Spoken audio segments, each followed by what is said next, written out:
Aloha and welcome to the hearing with the Senate Committee. Aloha and welcome to the Senate Committee on Economic Development and Tourism. Today is Thursday, February 5th, 2026. This is our 1 p.m. agenda and we are in conference room 229.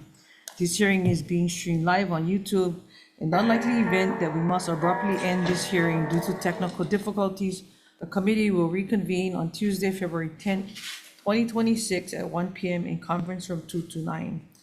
We have a 1 minute time limit for all testifiers, and as we have various agendas to get through this afternoon. This agenda has 6 bills, and first up is Senate Bill 2359 relating to registration of timeshares. But before we go into that, I wanted to have Senator Favela introduce himself and what district he represents. Oh, like 6706 FOBs, baby. All right, let's get started. Okay, first up, Senate Bill 2359 relating to registration of timeshares. First testifier testifying on behalf of DCCA is Laurie Bett Van Kansval. Yeah, department stands on its business, just my offer comments. There are no further questions if you have any. Thank you. Next up, Robin Suarez with Marriott Vacations Worldwide in support. And then testifying on behalf of American Resort Development Association, Mr. Blake Oshiro.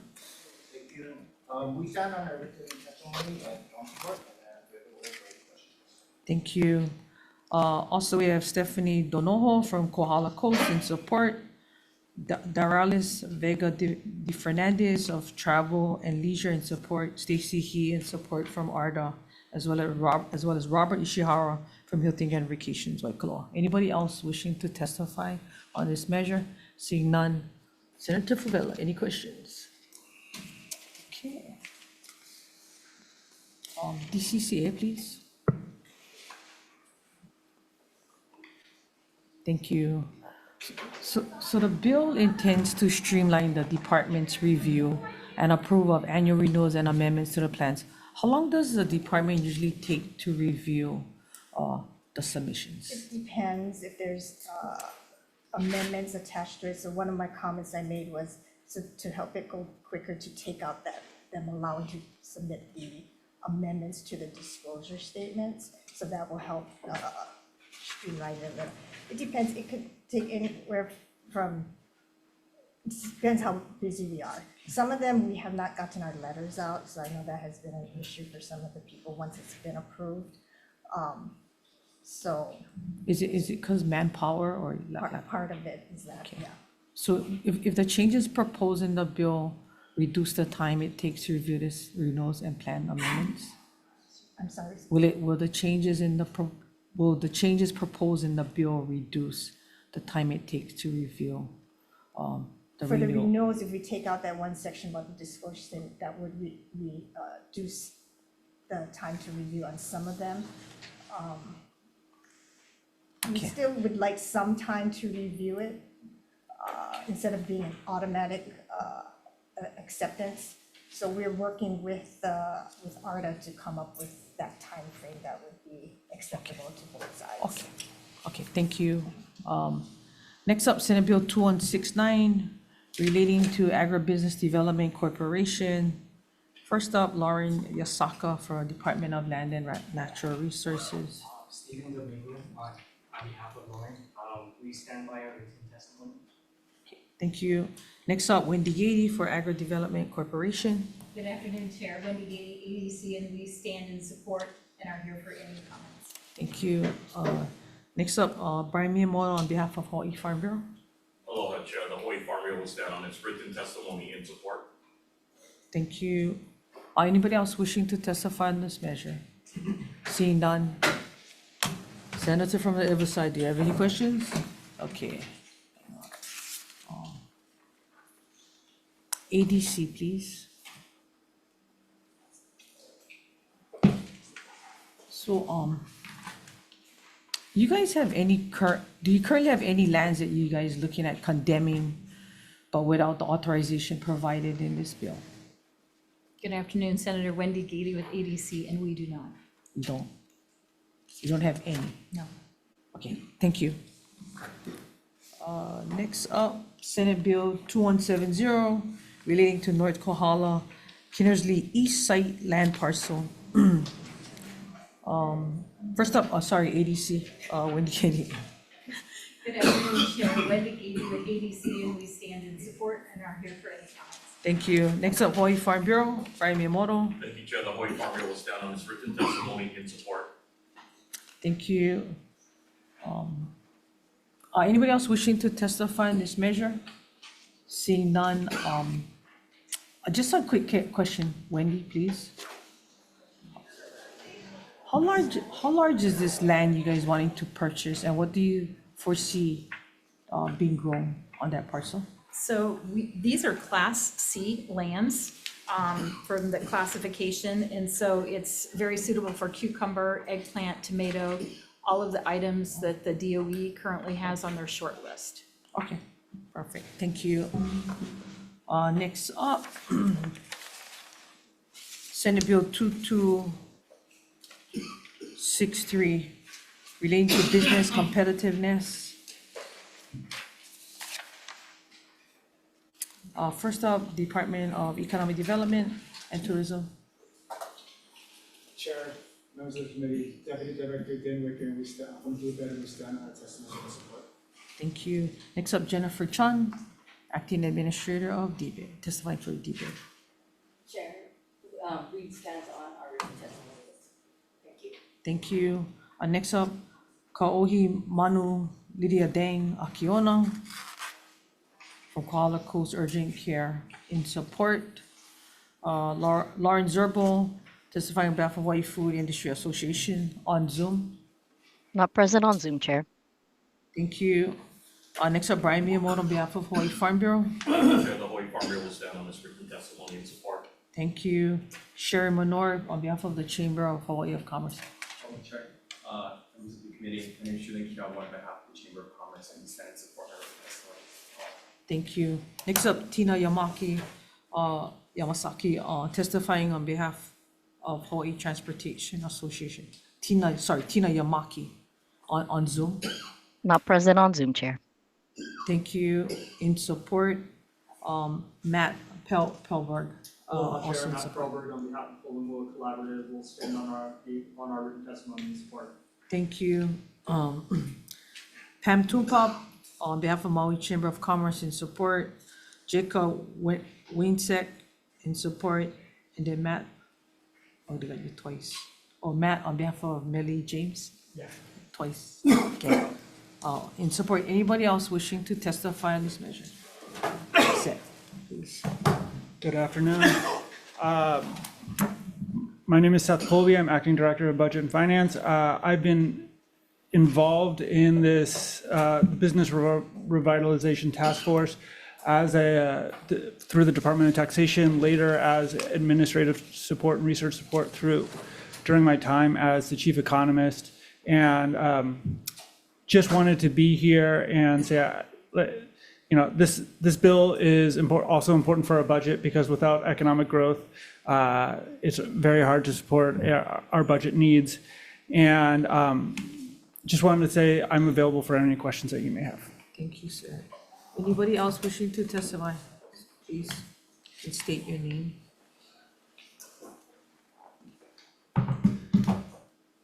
Aloha, Chair DeCoit and Senator Favela. My name is Dr. Stephen Bond-Smith. I'm an assistant professor at UHERO. My testimony is submitted as written comments as an individual, not as a representative of the University of Hawaii or UHERO. I've made a number of written comments. I'll just briefly give you an overview. I strongly support the intent to measure Hawaii's economic environment and hold policymakers accountable for improving economic performance and well-being. Transparent, evidence-based indicators, I think, are essential for understanding where the state is succeeding and where we can do better. However, I have several concerns with relying on a mainland-oriented composite index as a benchmark for Hawaii. These rankings are not designed for an island economy. They often embed structural and geographic assumptions that are inherently biased against Hawaii by definition, and mix policy controllable factors with a number of conditions that the state cannot change. As a result, I think they risk mischaracterizing Hawaii's economy, its economic conditions, and they provide misleading signals for policy and investment decisions. I go into a lot more detail in my written testimony, but I think a good summary comes today from the Chamber of Commerce's State of the Economy event this morning. They had Scott Cohn from CNBC presenting about their index. And I asked a question about how policymakers can use the CNBC ranking to improve Hawaii's ranking and to support efforts to improve the economic climate in Hawaii. And his response was to look at what you can control. And I think this is the critical issue. The bill aims to focus policymakers' attention on economic factors that it can control, but currently measuring them on a composite index across the country, combined with many factors that it cannot control, and many of the controllable factors on the mainland are also inappropriate for Hawaii, such as proximity to markets with rail freight infrastructure to connect to those markets. And so on that basis, I have some suggestions in my written testimony about direct measures that you could use for monitoring the economic climate rather than a national ranking. Thank you. Thank you. Anybody else wishing to testify in this measure? Seeing none, sit. So what do you have to say to that testimony that just happened?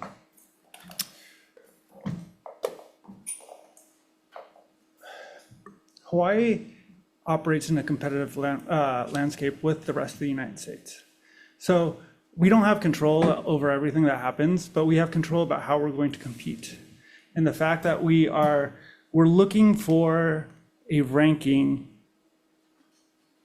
that shows how we're doing relative to the rest of the United States. Because the people in Hawaii, they move to the rest of the United States. The businesses that operate here, they can choose to operate in other places in the rest of the United States. So we will never do it exactly like that we do it in other states. And it's important to remember and emphasize our comparative advantages. On the other hand, one of the reasons we chose this ranking is because we are in a competitive landscape and we want to rank ourselves within that competitive landscape. Thank you. Thank you, sir. Dean. So Dean, can you describe the current efforts to improve Hawaii's business and competitiveness in regards to what you guys have been doing? Sure.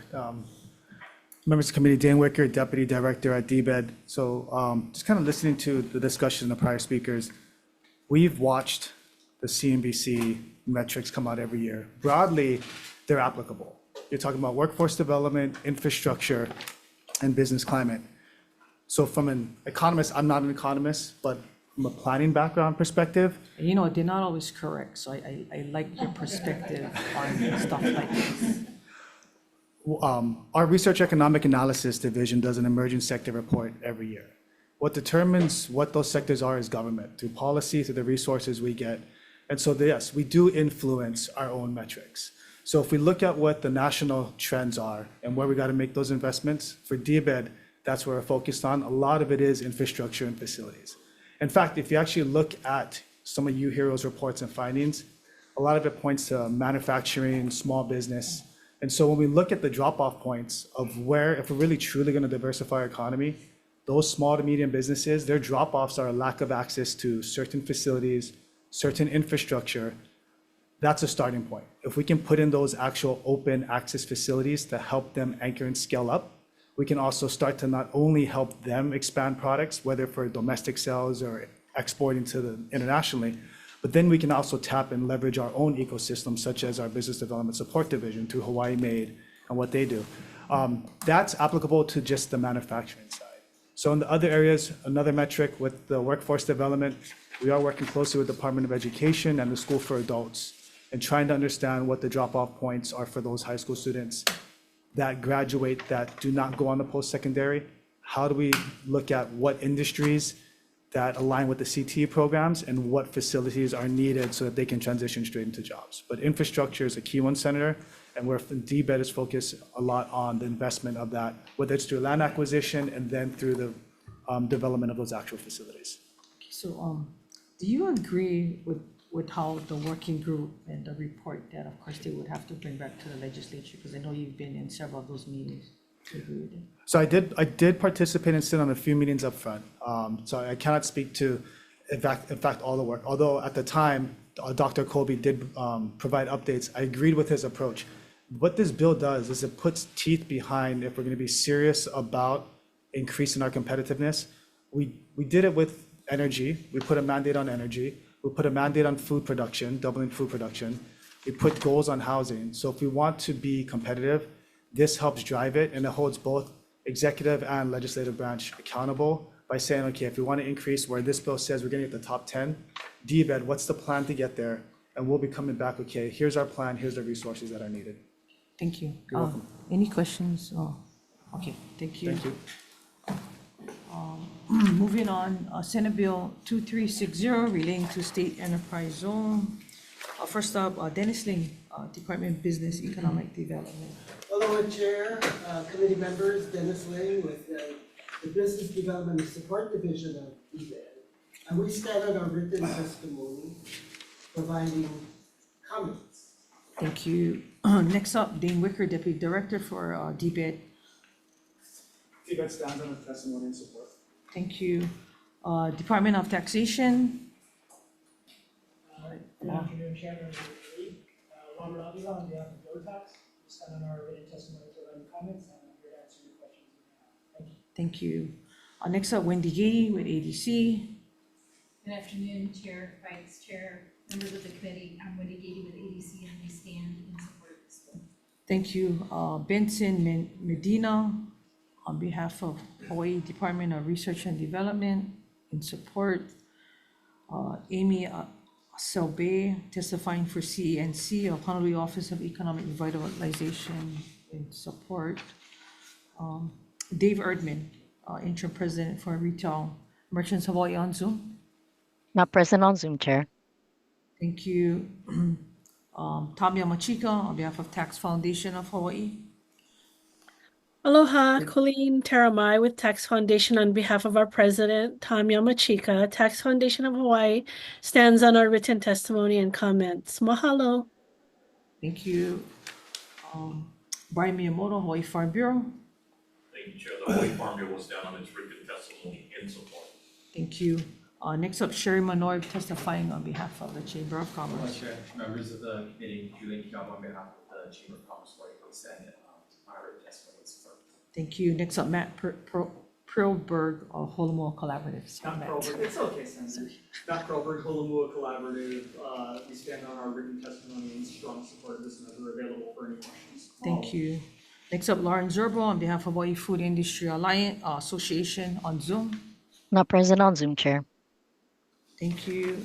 In support. And then late Pam Tumpap on behalf of Maui Chamber of Commerce in support.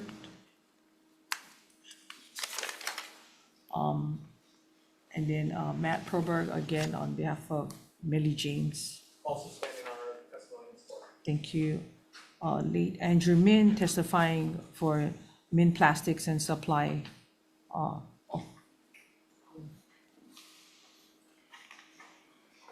Good afternoon, Chair and committee. Andrew Min with Min Plastics.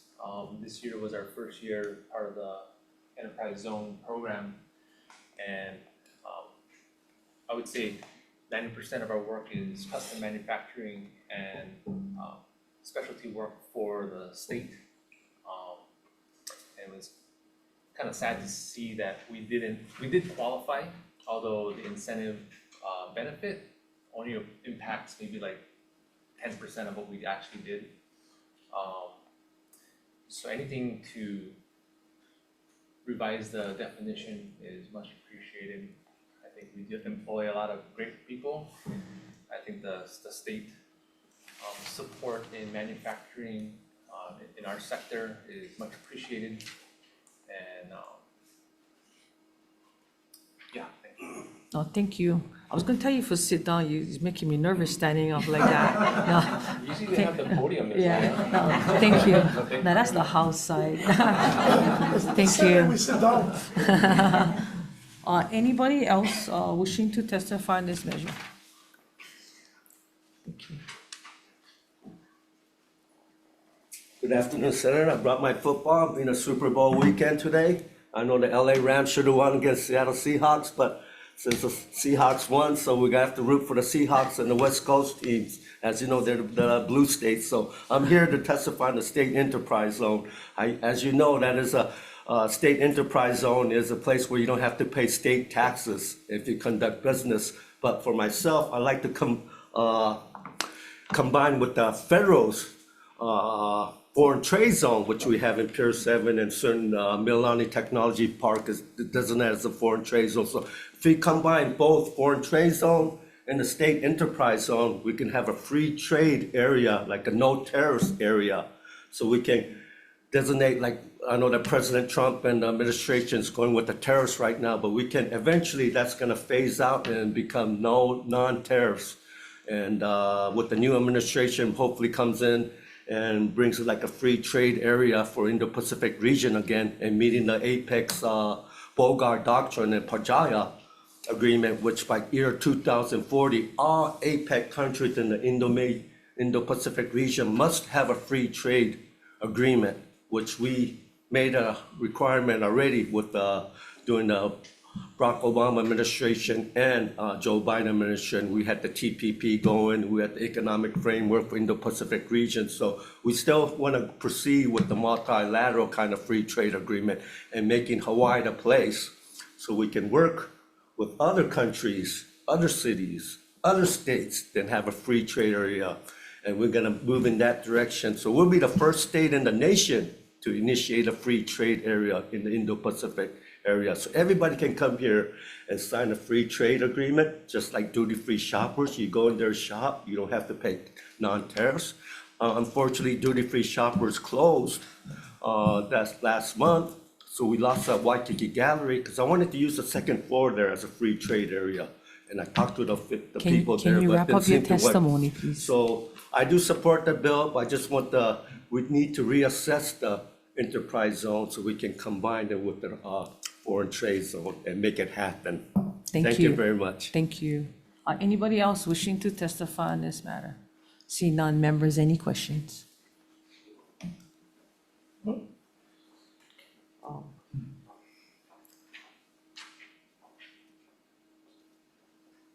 Oh, yeah, debate, sorry. So as of today, Dane, where are the enterprise zones on each island? I'm gonna have to call up Jason if he's memorized them. Oh, Jason perfect. Uchijima from Perfect. our Business Development Support Division, and he's the head of the enterprise zone. Thank you. Hi, good afternoon, Chair, committee members. Jason Nishijima, Business Development and Support Division.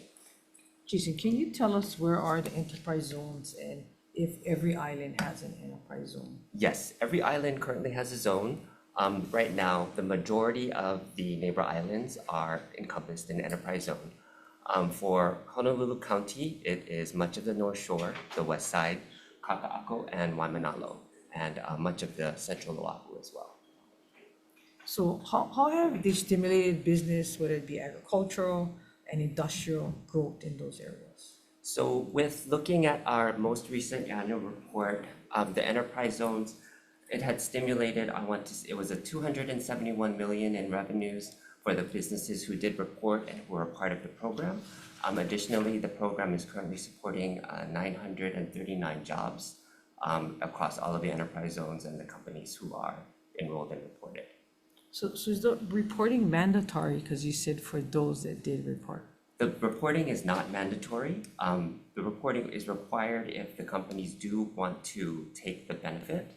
However, there's no enforcement mechanism within the program to force everybody in it to provide annual results. So do you see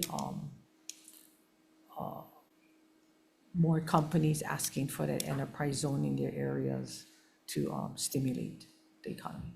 Yes, so our office does get a number of inquiries throughout the year when we do a lot of outreach to question whether or not their company can qualify for it, if and when their certain location can become an enterprise zone.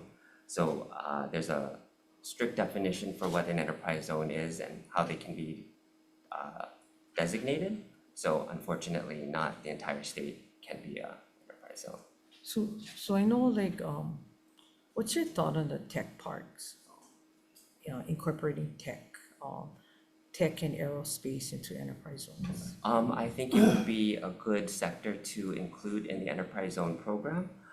So not only is the geography one of the requirements for joining the program, but also the current list of business activities. Right now, technology, production, manufacturing, and creation is included as one of the business activities.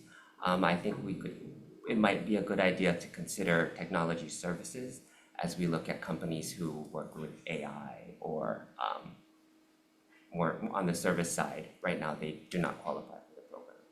What about creative industry? Do you see an ask in creative industry, whether just, and more so I'm looking at targeted, whether it be Neighbor Island, also asking for that, or are we just looking at urban Honolulu central of creative industry type? I think if my memory is correct, recently maybe only one or two in the creative side have requested or asked about the program itself, and they've been Honolulu County based.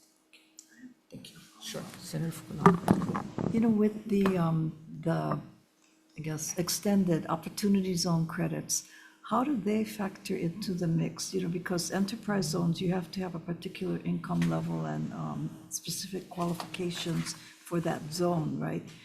Are there any instances where, you know, Hawaii has some potential opportunity zones that might mesh with or integrate with what we have on the enterprise side? So in the first inception of the Opportunity Zone programs, enterprise zone and the location of the enterprise zone was one of the criteria that was looked at when determining what was going to be an opportunity zone. And I believe 23 out of the 25 opportunity zones are also enterprise zones. Okay. So Could they are pretty qualified. Have your department provide a list to the committee? Thank you. Thank you. Thank you. Okay, moving on. We'll move on to Senate Bill 3084 in regard to related to Hawaii Technology Development Corporation. First up, Department of Business Economic Development. Dan Wicker, Deputy Director of DBED, and DBED stands on his testimony in support. Thank you. Next up, Trung Lam for Hawaii Technology Development Corporation. Chair and members of the committee, Trung Lam with the Hawai'i Technology Development Corporation, and we stand on a written testimony in support. Thank you.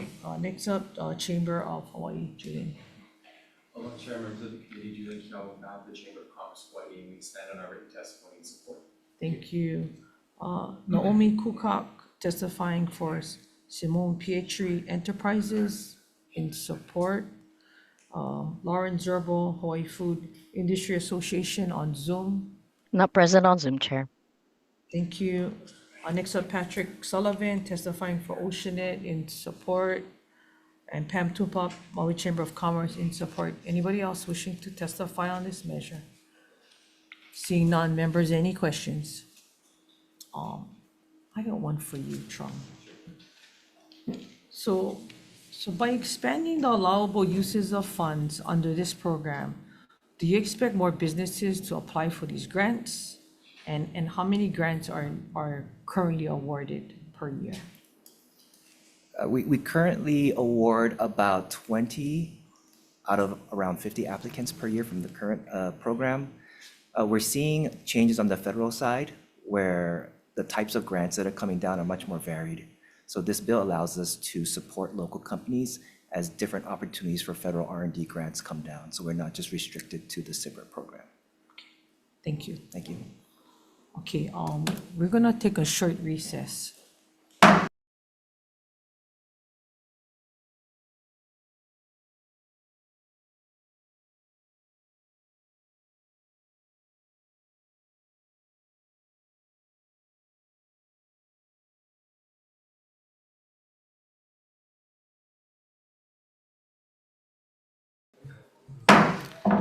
Hi, we're gonna decision make on today's agenda for February 5th. First up, Senate Bill 2359. Recommendation is to pass with an SD1 by incorporating the following amendment recommended by DCCA to increase from 45 days to 60 days on page 7, line 17, and on page 8, line 5, making any technical, non-substantive amendments as necessary and affecting the effective date to January 1st, 2050. Members, any discussion? Seeing none, Vice Chair for the vote. Chair goes aye. Thank you. Senator Wakai is excused. I vote aye. Senator Kim is excused. Senator Favela. Aye. Thank you. Your recommendation is adopted. Thank you. Next up, Senate Bill 2169, looking at passing with an SD1 by making any technical, non-substantive amendments as necessary and defecting the effective date to July 1st, 2050. Any discussion? Seeing none.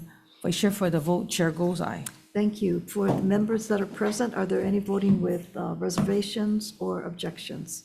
Hearing none, your recommendation is adopted. Thank you. Next up, Senate Bill 2170, passing with an ST1 by blanking out the GEO-bond appropriation amount, but note deleted amounts in committee report, making any technical, non-substantive amendments as necessary and defecting the effective date to July 1st, 2050. Any discussion?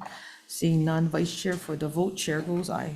Thank you. Of the members present, any voting with reservations or objections? Hearing none, your recommendation is adopted. Thank you. Next up, Senate Bill 2263, passing with an SD1 by blanking out the appropriation amount, but noting deleted amounts in the committee report and inserting a definition section that defines department as the Department of Business, Economic Development and Tourism, and director as the Director of Business, Economic Development and Tourism for the newly created part, and making any technical, non-substantive amendments as necessary and defecting the effective date to July 1st, 2050. Any discussion, members? Seeing none, Vice Chair for the vote, Chair goes aye. Thank you. Of the members present, any voting with reservations or objections? Hearing none, your recommendation is adopted. Thank you. Next up, Senate Bill 2360. Again, looking at passing with amendments with an SD1 by making any technical, non-substantive amendments as necessary and defecting the effective date to July 1st, 2050. Any discussion, members? Seeing none, Vice Chair for the vote, please. Chair goes aye. Thank you. Of the members present, any voting with reservations or objections? Hearing none, measure is adopted. Thank you. Next up, Senate Bill 3084. We're looking at passing this with amendments with an SD1 by blanking out the appropriation amount, note deleted amounts in the committee report, and making any technical, non-substantive amendments as necessary and defecting the effective date to July 1st, 2050. Any discussion, members? Seeing none, Vice Chair for the vote, Chair goes aye. Thank you. Of the members present, any voting with reservations or objections? Hearing none, your recommendation is adopted. Thank you, members, and thank you for coming today. With that, we are adjourned.